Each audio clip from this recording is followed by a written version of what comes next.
Okay, so we're recording now, and we've just spent about 30 minutes going through a sharing process, and now I'm going to talk about the structure of ceremony. So step one, cleanse and purify. There are lots of ways to do this. It's not per se required, but you can do it in the group or before your gathering arrives. You can do it in the space, and it could involve setting up your altar. So let's talk about just a couple ways that this can be done, or a few ways. One is you could sprinkle herbs or flowers around the outer ring of the space you're going to hold the ceremony in, so the circle.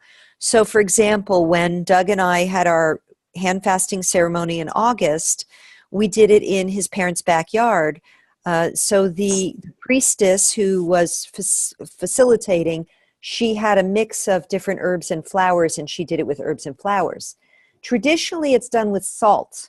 Salt provides a barrier and a purification energy, but salt sucks on grasses, so we didn't do salt. We did that. You could use a spray, or you could use water. You could put water in a vessel and put a blessing or a prayer into it, and then just take your fingers and dip it in the vessel and splash, splash, splash around the circle.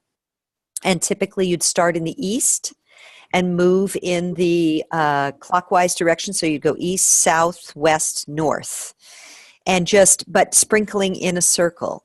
You could use your pointer finger and point and go around the circle and just state a prayer and intention. I cleanse and purify this space for sacred work. Again, it's not specifically required, but many people do it as a way, ceremonial leaders will do it as a way of acknowledging that there's a differentiation, that the physical space has a boundary within which sacred work is done. And really all of this is just to acknowledge that it's to prepare the mind, the conscious and subconscious mind, to go into sacred space. And again, you could do it before a group gathers, or you could do it really in high ceremony fashion with like your athame or your wand, and you point it toward the thing and you say prayers as you walk around behind everyone gathered in a circle. And so as we gather in our group together, we can experiment with these things, because different women will serve the role of designing, and different functions will co-create ceremonies and do them, so we can play with this more. And then, okay, so that's the casting of the circle, the cleansing and purifying space. You could do flowers, you could do some kind of aromatic spray, you could do your finger, you could point with your finger, salts, herbs, or you could not do it at all, and just calling in the directions casts the circle, which we get to in a moment here. And then setting up an altar, that's kind of a whole teaching in itself, so I'm not going to cover that here. That's going to be something that we'll get to experiment with more, because I sense that most of you, whether you are consciously aware of it or not, are creating little altar spaces in your lives. And those altars can be thematic according to the ceremony that you're celebrating, or they could be really beautiful and fancy, or they could be really simple: a candle, a bowl of water, a candle and a little figurine of some kind, a candle and your journal and a book and a pen, an altar cloth. So we can get really, really creative when we're physically together with setting up altars. And typically an altar is in the center of the circle, but it can also be in the different directions. You can have one in each direction. Okay, so after I go through these first two steps, I'll ask for questions, and then I'll go on to step 3. So step 2 is ground and center. And this gives the group a chance to become present for the work ahead. Also for yourself, if you were going to do your own ceremony. So for example, at the beginning of this gathering, I asked us all to breathe and close our eyes and just get really settled within ourselves before we begin. And that's basically what grounding and centering is. And like any of the stuff that I'm going to share with you, it can be extremely elaborate. It can be extremely simple. Let's take a breath together. It could be a short guided meditation. It could be holding hands and looking into each other's eyes. Although typically what I've found is unless the group works together regularly and knows each other, unless it's a closed group, I like to start any gathering, have the grounding and centering be that I guide the participants to ground and center in themselves first. Because people are shy in a group until they really know each other. So I like to at least have them take a few breaths into their bodies, into their bellies first. And then if I feel it's important for whatever the theme is, for us to connect with each other, then I will have us, as part of the grounding and the centering, hold hands. Or Sarah led the women's circle here in Pi the other night and did a beautiful thing where we held hands and then squeezed the woman's hand on the right to acknowledge her and receive that squeezing in our left hand, and then the other direction. So squeeze the woman's hand with our left hand, the woman to our left. So that's a beautiful way also to bring the circle together in a way that still is allowing kind of private space, if you will, to let the relationships build. So that's the grounding and the centering, and that's really important. It's simple, but it's important because people come to a circle. If you're facilitating anything that's public or open, they come with all their baggage, and not everyone is developed to a place. But even if they are, even if you're in a closed, regular circle, you know, who knows what happened that day? We know as we gathered here the things that are present for us. Grounding and centering allows each woman and man in the circle to come present with themselves, with the circle, before any work begins. So then, before I go on to the next thing, I'm going to take a sip of water, and this is a time for you to ask clarifying questions if anything's arising for you. Anybody have any questions? Yeah, just unmute and ask. What is the purpose of the going clockwise instead of counterclockwise? That's a great question. And honestly, Tammy, I would say it's probably one of those little dogma things. Mm-hmm. But the way I was trained was that clockwise is how you build energy, mm-hmm. and counterclockwise is how you banish energy, how you release energy. Okay. And these are So, like in Native American tradition too, I believe you go the clockwise. And then when we release the directions, we'll go counterclockwise. Okay, so, because the reason, I wanted to ask because I had a Mayan elder. She told me that North American Native Americans go clockwise, but South American tradition is to go counterclockwise. Interesting. And so I found this sort of natural thing where I go counterclockwise a lot of times, but I'm very attracted to that whole Peruvian, Central South American energy. So that's why I was just asking that. Yeah, interesting. Yeah, Christina. Yeah, so there's a funny piece of experimentation you can do.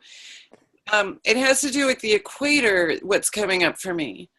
And we talk about how the toilet swirls in a different direction in the southern hemisphere than it does in the north, you know? And there are other things that kind of naturally move in a different direction in the southern hemisphere. And so it would make sense to me that the building and unbuilding might work differently in the North America and South America, because also in Uganda there were some issues around this that came up sometimes. And Uganda is right on the equator, but just south of it. So there was kind of a heightened awareness in that community of the effects of the equator. So just something to think about. Thank you. And Christina, for those of you who don't know, lived in Uganda and did amazing work there, which you'll get to hear about at different points.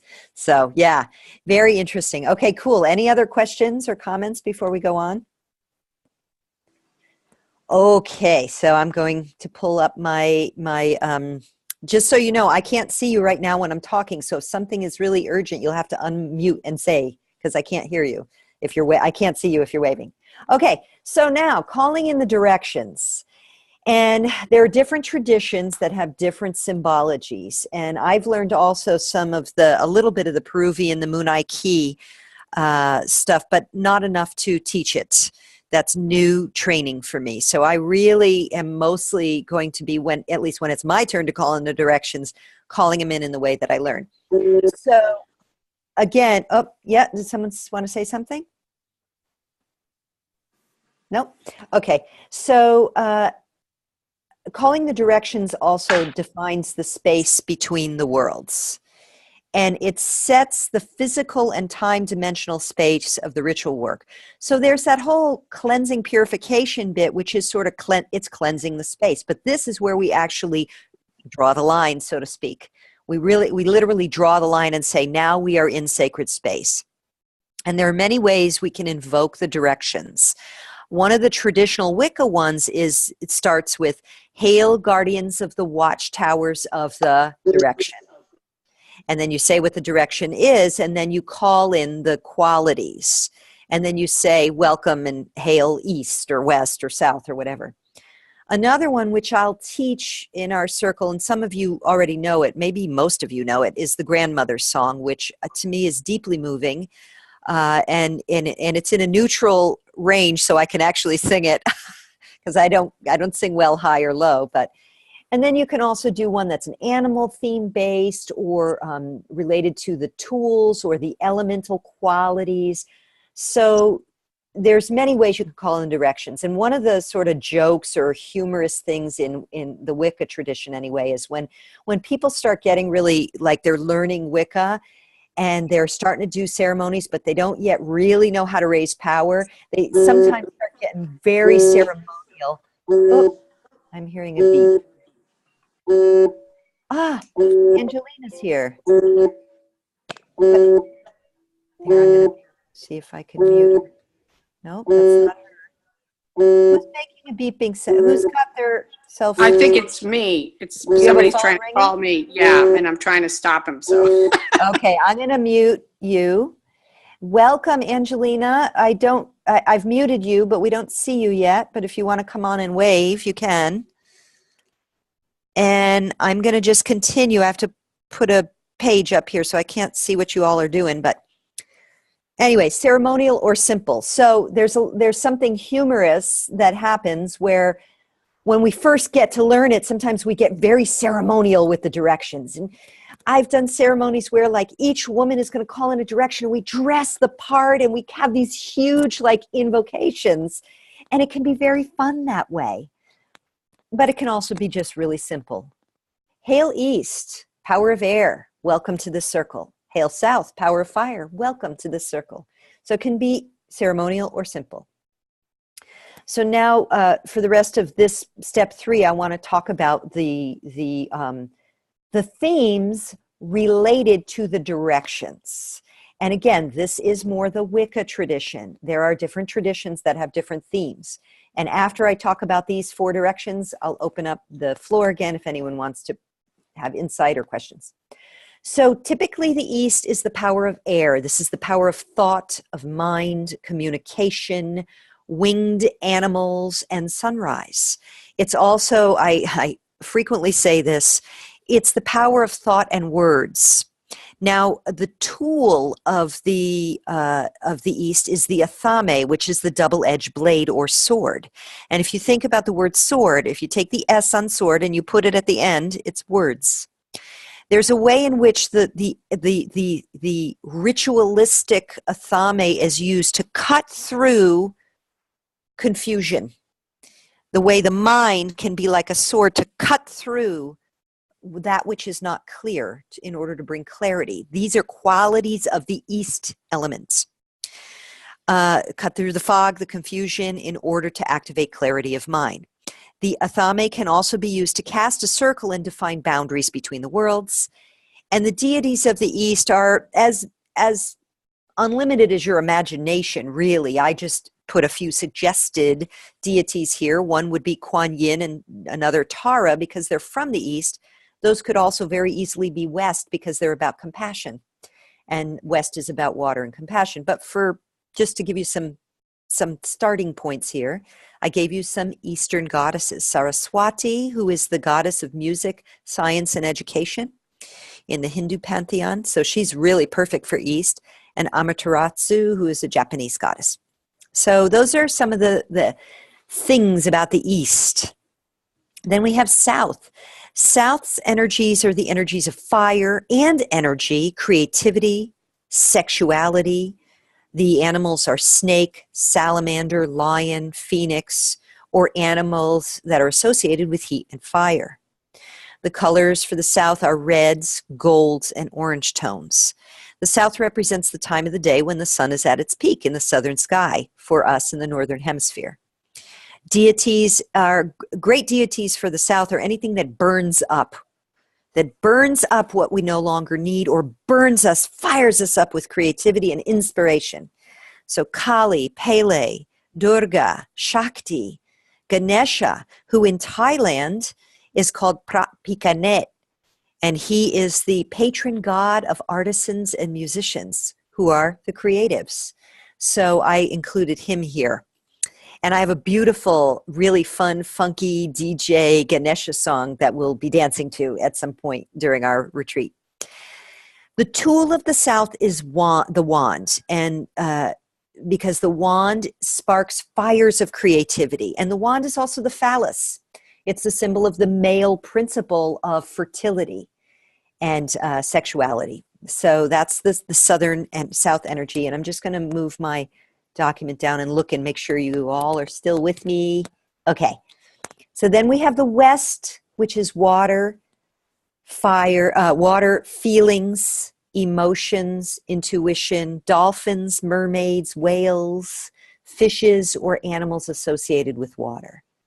The colors for the West are greens and turquoise and sea colors. And the deities are water deities: Yemaya, Tiamat, Mayamati, Aphrodite, Ganga, Sulis. These are some of the goddesses that are often associated with the West. In the West, because it's feelings and emotions and intuition, we could also tie in compassion, forgiveness, mercy there. And if you were doing any kind of ritual related to those themes, you might want to call in Tara or Kuan Yin. The tool of the West is the chalice or vessel that holds the waters of life. And anytime we need to do any emotional processing work and we want to call in our guidance, our inner guidance, our womb wisdom, the West would be that quality, that direction.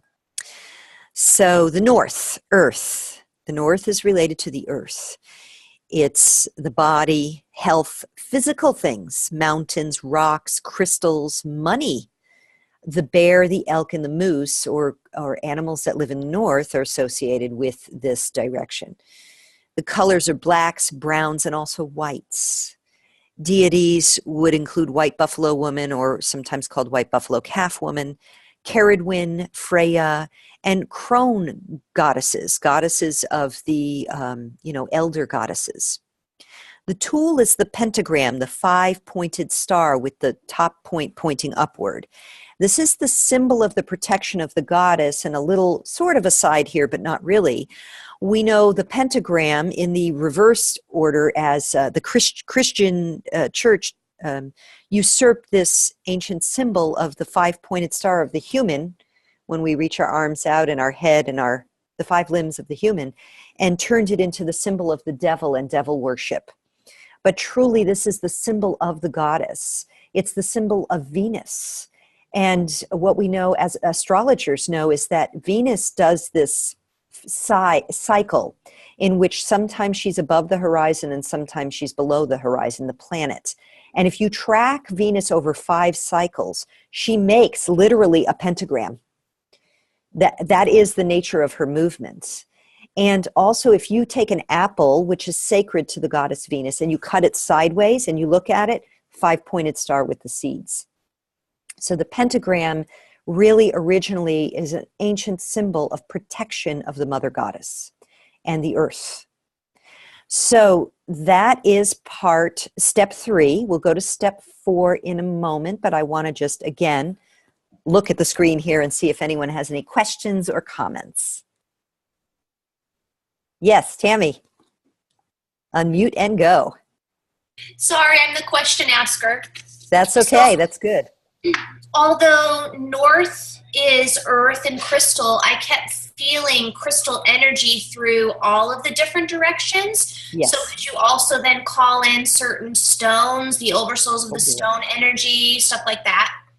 Totally. And this is a place where you could, when you're co-creating a ceremony, can contribute, because you're much more tuned into the qualities of the stones than I am. Although I have some sense of it, but absolutely. So the east would be blue stones and any stones related to the upper and communication chakras. Yep. The south would be all those lower energy, reds and golds, carnelian.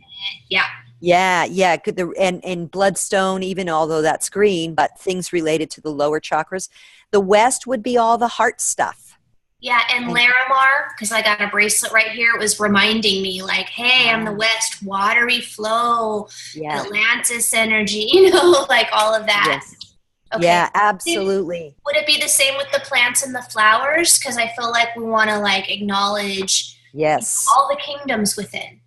Yes, absolutely. And you absolutely can. One can, and I'm sure there are people who have done it where they've put together, the different, in fact, I know, I have witchy books on it, Magical Herbalism by, the first name is escaping me, but Cunningham is the last name. Okay. And he does a lot of this. So herbal infusions, if you want to do magic potions for different healing things, absolutely. All of them can be associated. Okay. Yeah. Cool. Great. Thank you. Anybody else before we go to part 4? Yes, Christina. Unmute. Or yes, did you have a comment? No? I do have a comment. So I was really struck when you were saying a sword is a word with an S. I was writing in about 2002, 2003. It was a time when I was going through a very visionary period, and I wrote a poem that had that line in it, and it meant exactly what you were explaining. And so it really kind of landed for me in a very special way. And I just wanted to honor that connection with you. Thank you. Do you still have access to that poem? I would have to dig. Well, if you feel inspired to dig, that would be a beautiful invocation to the east, or a part of it. And you could at one point, because we'll all take turns calling in different directions and doing different things. So you could do that sometime. That would be really nice. I'd have to dig deep. And we'll see. Yeah. Okay, cool. To the agenda. All right. Okay. Anybody else before we go on to part 4, step 4? Okay. Pulling the document back up here. So, deity invocation. Dianic versus traditional. Okay, so again, in traditional Wicca, and I'm going to start with traditional, and I'm going to range wide in a few moments here. Traditional, you would invoke, the high priestess would call in the goddess, and the high priest would call in the god. That would be traditional. Dianic is a term that refers to all women's ceremonial circles, and that's mostly what I've done. I am not a Dianic, feminist, separatist, lesbian witch. But I learned Wicca at a time when that was really happening big time. And if any of you are familiar with Z Budapest and some others who were writing in the 80s, the late 70s to the mid 80s probably, there was a strong movement of lesbian, separatist, feminist, Wicca, witch circles.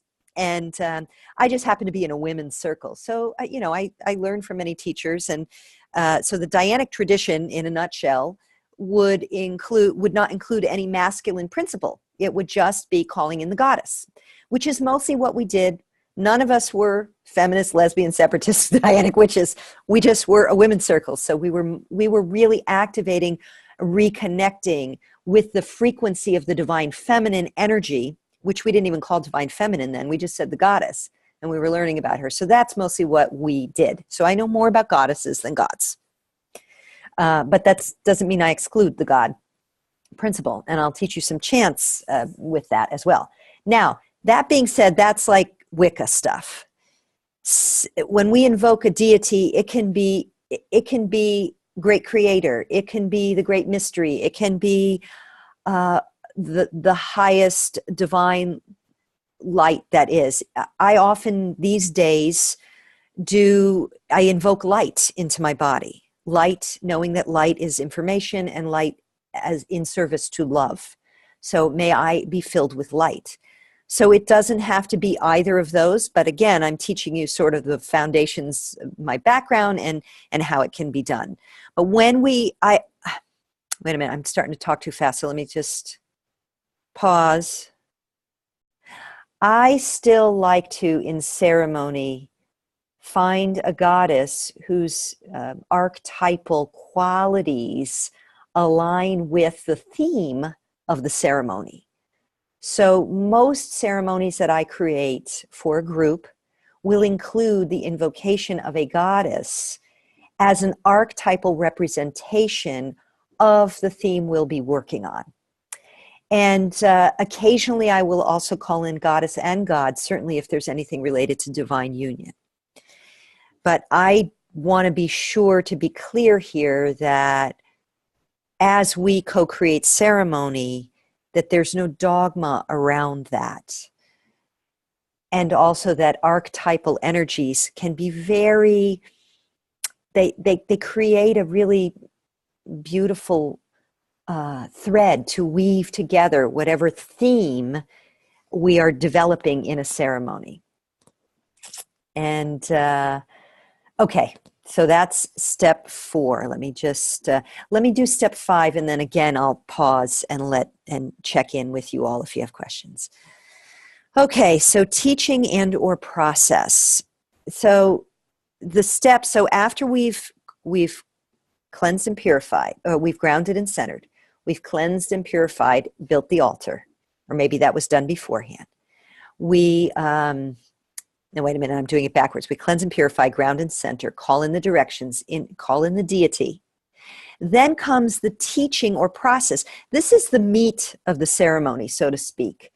This is the part where whatever the theme is unfolds and is shared or facilitated.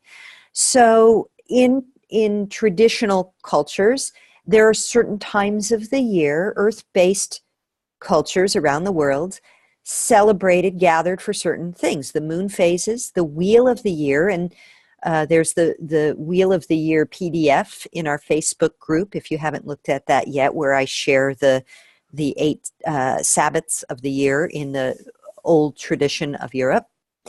There's also rites of passage, so birth, so blessing ways, and for pregnant women, there's birth, there's naming ceremonies, there's marriage ceremonies, there's coming of age ceremonies, there's also the death rites. So there's uncoupling rites of passage. So those are also sometimes why we have ceremonies. Initiation into a circle, initiation into being a priestess. Those are all rites of passage as well. There's also enactments. So the wheel of the year, often you'll see enactments. So the maypole, for example, is an enactment of the fertility rites of the Sabbath of the spring. The pole is the phallus, and the weaving and the dancing of the maypole is the feminine principle, weaving and preparing the fields for cultivation for fertility. So that would be an example of an enactment. But enactments can be as creative as we want them to be. So maybe that would be something after I finish this piece and we can talk, we can maybe think about what are some enactments you can think of to bring forth an energy. Let me give you one more. If you're doing a moon phase ceremony when the moon is waning, so the moon is it's past full, it's going back to new, so the light is burning off. This is a great time to do burning rituals where you're going to release or burn away that which you no longer serves you. So an enactment can be that you write down the thing you are ready to release, and in a ceremonial act you burn it in a bonfire or a cauldron or something. That would be an enactment of a moon phase ritual. Okay. So this, depending on the intent of the ceremony, this could also be a time of sharing. So it could be that the teaching or process is actually a theme, or it could be a teaching like, I'm teaching you about ceremony and how to do ceremony in a way that empowers everyone in the circle. And then, but I just do a little bit of a talking, and then we all share with a talking stick our experiences of feeling empowered in a circle. Like that could be the process as well. Again, sort of referring back to what I first said, it's as creative as we want to be. But this is the sort of main part. And anything we do in the teaching or process part is basically what we're going to raise power with in step 6. So I'll talk about step 6 next, but I want to just check in again with you all and see questions, comments, anything arising for you when we talk about this step? Okay. All right. So then we move into the raising of power. And there are a lot of times where I don't do this in a ceremony for a few reasons. One is the group is too small. Another is it would be a little too, they're not feeling comfortable enough to go into the state that it takes to actually raise power. So technically speaking, this is the magic part of the ceremony. And by magic, what I mean, I use Starhawk's definition in this context, which is changing consciousness at will. Now, back in the day when I was first learning this was way before we knew about the law of attraction and the power of the mind to create. And this was really before most of us, before meditation and yoga hit the scene in America. We're talking 1984, 85. And so changing consciousness at will, what is that? We were still very, the indigenous traditions of trance state, altered state, weren't yet fully in the mainstream. They're not still fully in the mainstream, but even the mainstream of alternative communities.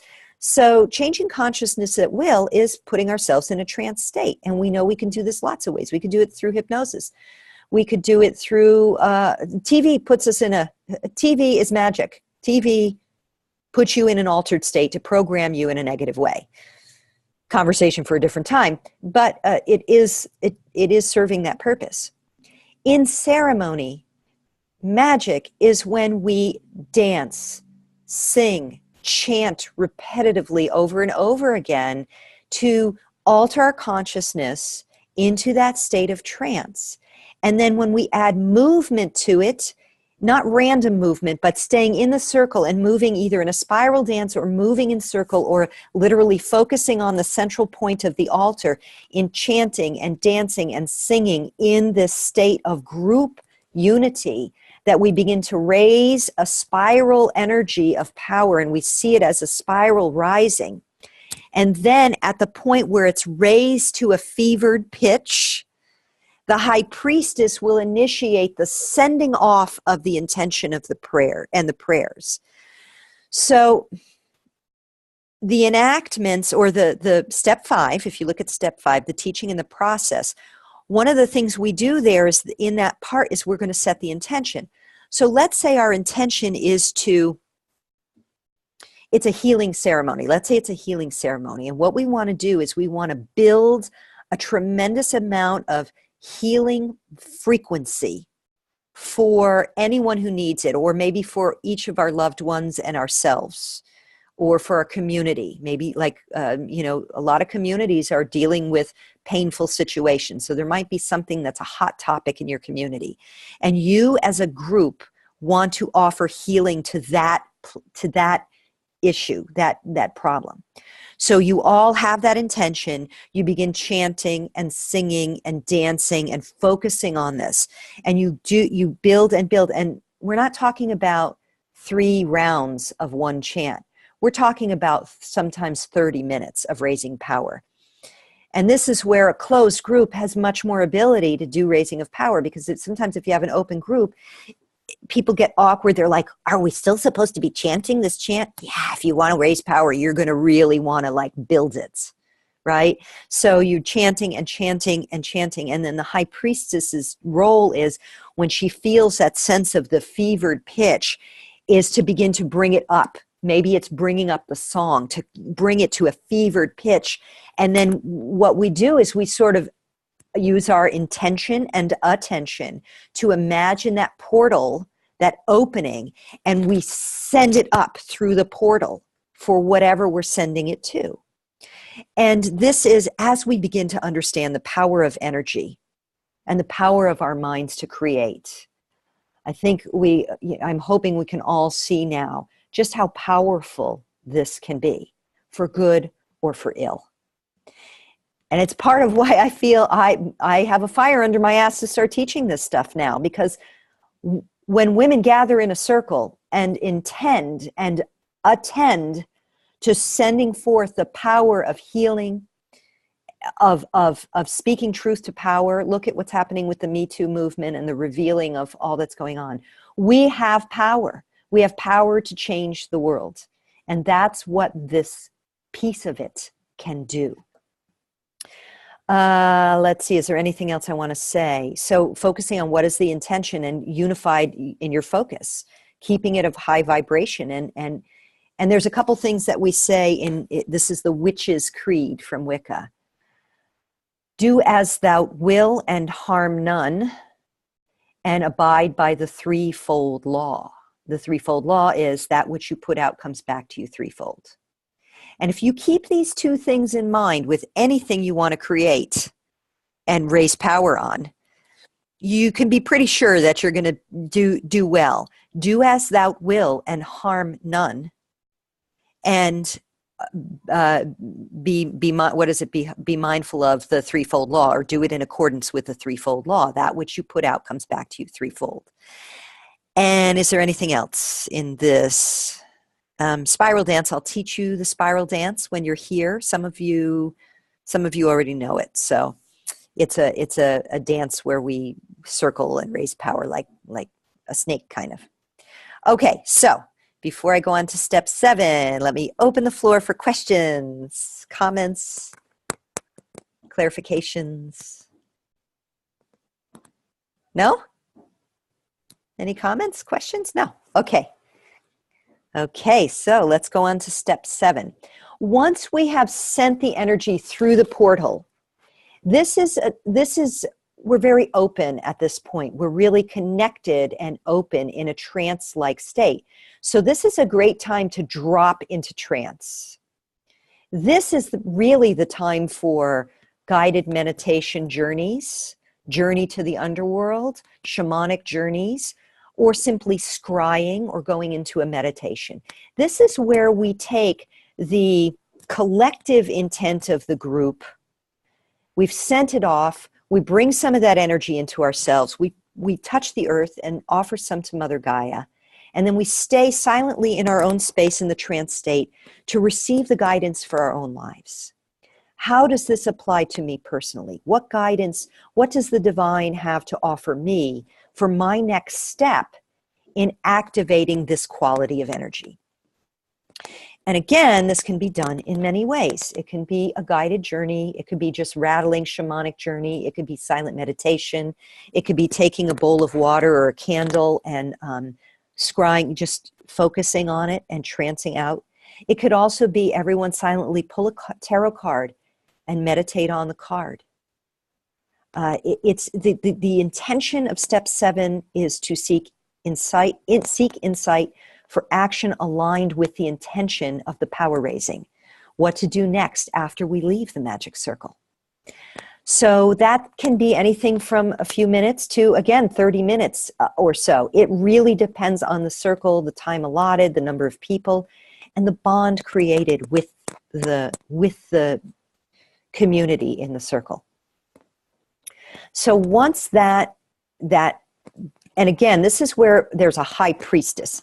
Now, I want to differentiate hierarchy from high priestess. In times of old, maybe it was hierarchical. I don't know. I've never done hierarchical circles. In the circles I've done, we often didn't have a high priestess, but this would be what we didn't even call it a high priestess. It's the facilitator of the circle. So the facilitator or the high priestess, she is the one who then determines when each period of time is over. So she would be the one to call us all back to circle from the trance state and transition us to the sharing period, which is step 8. So I use talking stick, but I don't often use a stick. Talking stick is from some Native American traditions, as I've come to understand it. I don't actually know its true origins. You can use anything. I have this beautiful angel here that I use sometimes, who's been infused in many, many ceremonies. Most recently, the Kuan Yin ceremony that I led here 2 weeks ago. But it can be anything. I have a beautiful orange heart that I can bring. If you have sacred stones, I'll want you to bring them, or objects, please bring them to the retreat. But the talking stick is the time for us all to share. And so now I'm just going to touch on circle principles and managing group energy. This is very important. So circle principles, a basic principle is that whoever has the talking stick or the sacred talking object has the floor. So we listen with our full attention in respect to her or him, if there are men in the circle, and there's no side conversations going on. Also, another principle is no judgment, no advice. So when someone is sharing, it is our time to listen and to witness, not to offer advice when they're finished. That might come later, but not during a sharing part of the circle. And not to be in judgment, because we might be in her shoes another time. So just active listening, being present with what they're experiencing is important at that point, and then honoring that. And then also, when you have the talking stick, to not ramble on forever. And so as the facilitator of the circle or the high priestess, sometimes we have to model this, or we have to say, let's each take 3 minutes to share and then give them the specific talking topic. If this is a large group with inexperienced participants, this is especially important.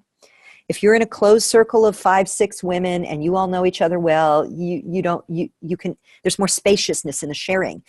But if there's a lot of women, you can find that one can go off on unrelevant tangents. So saying, let's spend 3 minutes sharing what, if anything, arose during your meditation, and then always also allow, if people don't want to share, to just hold the stone for a moment in silent connection, and then pass it on, or the sacred object. So always let people be silent as well, so they don't feel forced to share, because sometimes people aren't ready to share. And then just, again, managing the group. So if someone continues to go on a tangent and is really not sort of acknowledging the space, it's good to, as the facilitator, gently ask, so we have a lot of people here, so what is the thing you most want to share, and then let's allow time for everyone else. Just gently sort of facilitating them to wrap it up and move forward. Also, the sharing could include food. It's optional. It's good for grounding. So especially if you've had a very powerful ceremony and people are really kind of tranced out, you want to have food. That's important to bring them back into their bodies. Food during the talking stick period, again, it depends. If you have a lot of new people, that putting the food in the circle, they're going to start wandering and chatting. Wait until everyone's shared and then offer the food and do a blessing on it and share it. But again, if it's a circle of connected people where they're doing this frequently and they know how to do it, yes, you can eat and share at the same time. So, okay, so after talking stick, after everyone is shared and everyone is grounded back in their bodies with some kind of, it's called prasad, I think, in the Indian tradition, some kind of grounding food or a little snack, then you can open the circle. And opening the circle, you go in reverse order. So you would release the deity first, or whatever you invoked last, and then you would go north, west, south, and east. And again, this is my tradition. It doesn't have to be this way, but this is the way I learned it and the way I'm teaching you. This one, releasing is often quicker and less ceremonial. Because by then you've done a lot of work and people are getting tired and they may have to pee or they're ready to go home or their children are waiting for them or whatever. So it can be quicker, but it's important to formally release the circle so that there's closure. That's important. Even if it's just an acknowledgement, you all hold hands, you stand in the circle. We release the goddess Amaterasu, whoever you're inviting. We release the north. Thank you, North. We release the West. Thank you, West. So it can be as simple as that. And then there's a prayer that I love to say at the end of every circle. I feel it's really sweet, and I every time I do it, I see that people feel the sweetness of it. The circle is open, yet unbroken. May the peace of the goddess be in our hearts. Merry meet and merry part, and merry meet again. Blessed be. And that to me is the sort of final thing. And just before I open the floor here, on a sweet little note, I did this for my marriage ceremony. And my son, who was raised in the Wicca tradition, you could see he was like right there with it.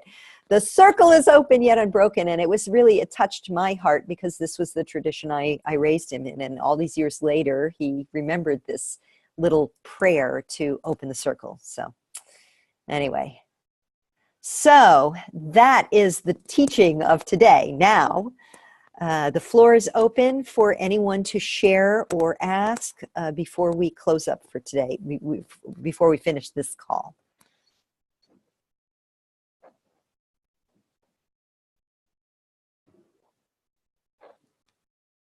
Yes, so go ahead, just unmute and start. Is there someone other than me? I don't see all of you. Not yet. Okay, so yeah, thank you. It's interesting. I spent a lot of time in Bai and a little bit in Chiang Mai, as you know, kind of feeling the way into a kind of formula for working with cross-cultural groups and trying to unleash co-creative energy. And so there's a lot of what you've come up with in these 9 steps that I'm nodding my head like, oh yeah, that's like this thing that we do. And so yeah. I'm taking a lot from this and seeing different ways that I might apply it without, but kind of in that way of like practicing it, being a priestess without bringing that conversation about magic in quite an obvious way into more kind of groups that might not be aware of these kinds of things. But it's just very interesting to hear what you've had to say about the process of directing the energy, raising the energy, and then directing it. Yes, I resonate very much with that. Great, thank you. And that is my goal, really. This is about empowered feminine leadership. You don't have to keep all the witchy magic stuff. The structure and the processes work. So apply them in your most beautiful creative ways. Yeah, was there something else you wanted to say? Yeah, are we going to have any more calls? Yeah, we're going to have one. It's not on a teaching, but a Thailand call, which is optional for those of us who know Thai culture. I mean, it's optional for everybody. But give you a little facilitator trick for when we're on calls like this. Yeah. So one thing that often happens when people are sharing and when we're listening and whatever is we start to resonate with whatever's being said, but we can't voice it because we're muted. So somebody gave this to me a long time ago and I find it really useful. If you resonate with something that's being said, you do this. Excellent. Yay! Thank you. If you want to give support to someone, you do this, or we can also clap. But if you introduce at the beginning some basic conventions, then when we're resonating with each other, we can see, I can't see all of the pictures of who's here, but I can see with some. And it's nice to be able to have that little background silent interaction with each other. So just a little gift for next time.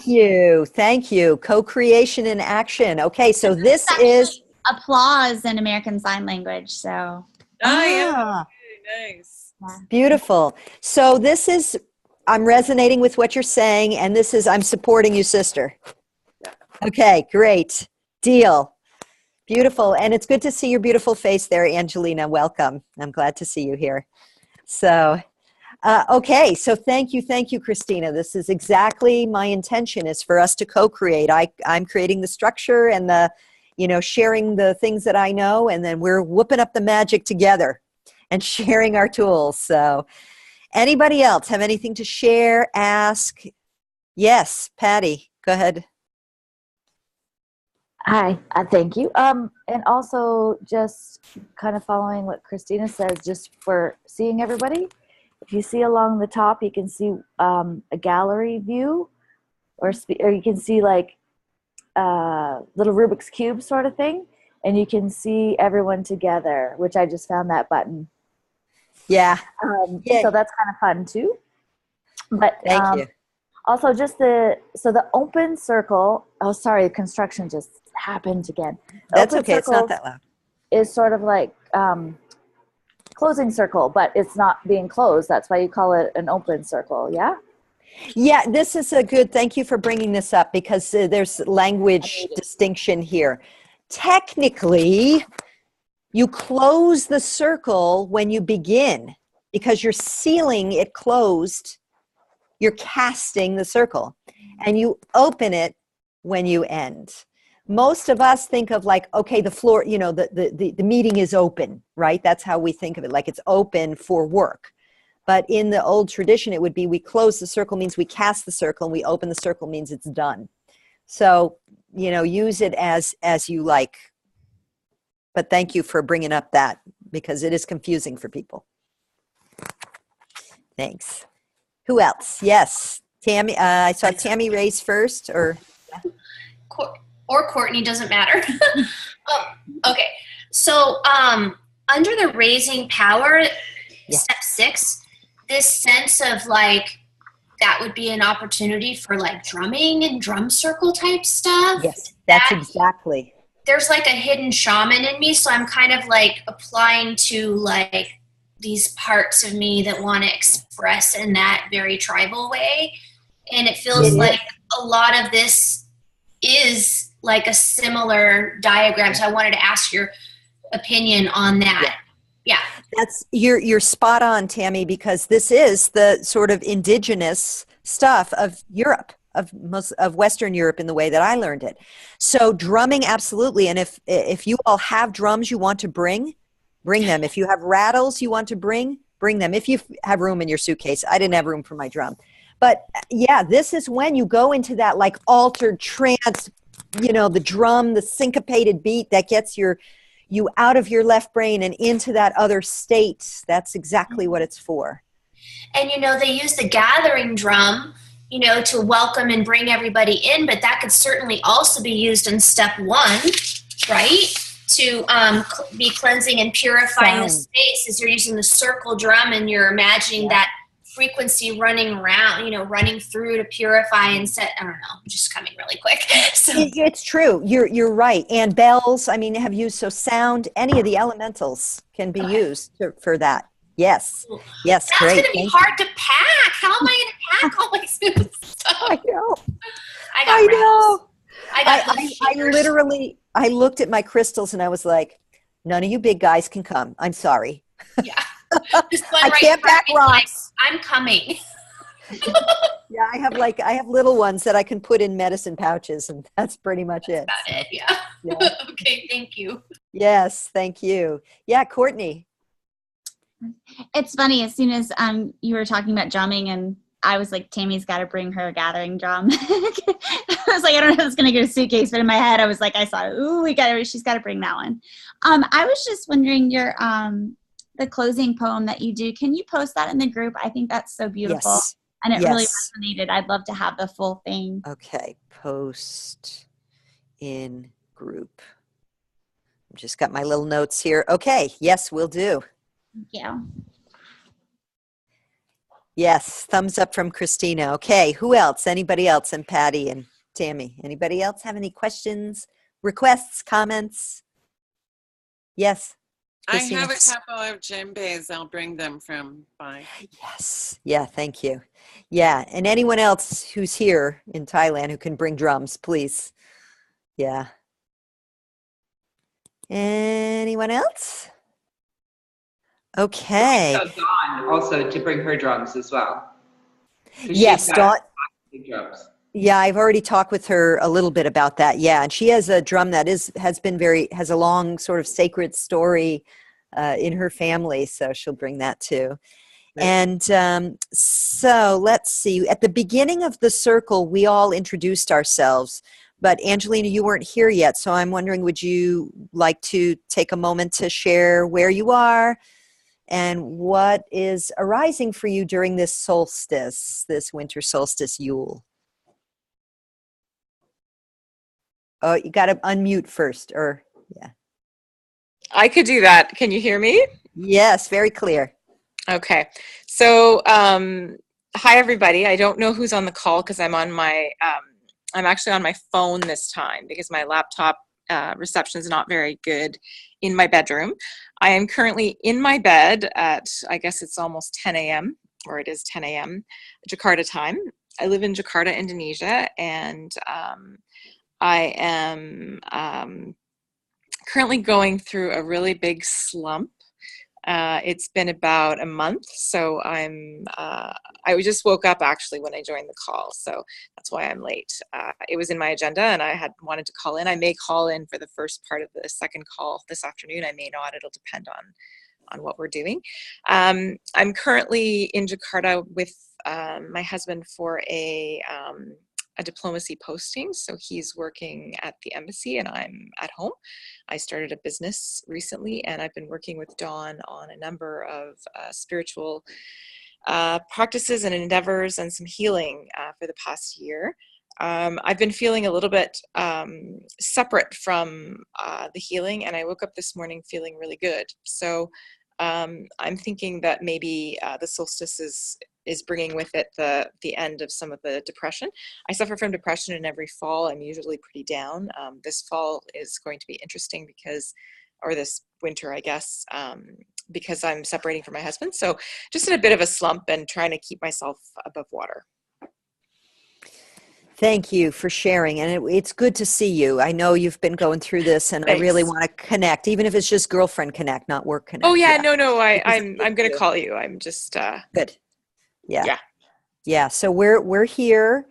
We're here with you. And I'm so glad you're coming to our gathering. It's going to be, you get the I can't see them, but thank you, everybody. they're all almost all doing it. So yeah.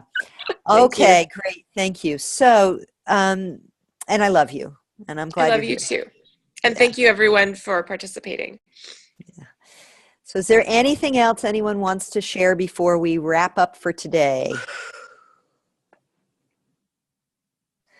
Thank you. Okay, so I'll do it again. I'll do the prayer. This is the end of this one. So I'll say the little prayer and we'll close out for today until our next meeting. And we can always connect on Facebook too. The circle is open and yet unbroken. May the peace of the goddess be in our hearts, and merry meet and merry part and merry meet again. Happy solstice, sisters, and many blessings. I love you all very much. Mwah. Thank you, thank you, thank you. We'll see you soon. Bye.